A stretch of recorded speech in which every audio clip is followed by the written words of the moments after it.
It's Pete from Seep Homesteading, and today we're in the sheep barn. And I just wanted to give you guys a little bit of an update of how everything's going. So in the next little bit, we are going to be getting sheep. So in 2 weeks, I'm going to get sheep here. So I've been in a mad rush to try to get the sheep barn ready to go. So I'm going to show you how much it got done. I had to show you without the lights on. So when I have the generator running, I'm going to walk through and I'm going to talk about it, but it's really loud.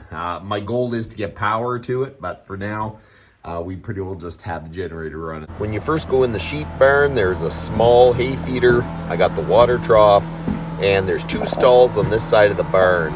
And I was thinking about maybe taking the door off, but I think I'm gonna leave it. I'm just gonna mount it solid. And this is the big stall, and I got my other big hay feeder here.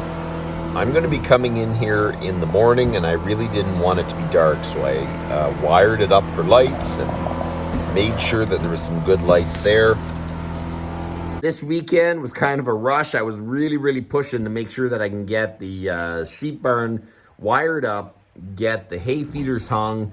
I still have to put in a few outlets because I'm going to need a heater for this water tank, and I'm going to need another outlet for our fencer that I'm going to actually try to protect the sheep yard with, because I won't have any guardian animals, so I don't know how this is going to go. So I wanted to make sure that I put up the fence, put up electric fence, put out a deterrent, try to do what I can to keep them all safe. And I was thinking probably I'm going to try to put the sheep inside every night, and that cuts down on a lot of the problem. So the next few weeks is going to be a mad rush for the sheep. So I just want to give you guys a little bit of an update. So that's about enough for today. You guys have a good one.